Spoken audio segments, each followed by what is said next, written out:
Hi everybody, today we'll talk about how to fix or how to solve keyboard on Clash of Clans.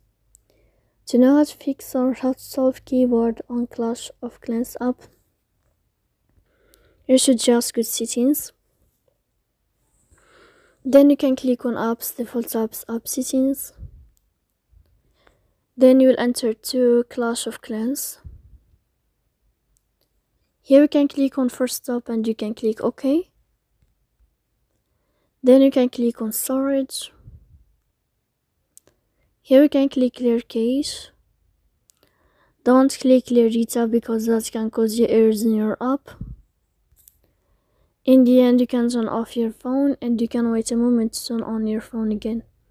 So please don't forget to support us by like and subscribe. See you next time in another video, and thank you for your attention and your watching.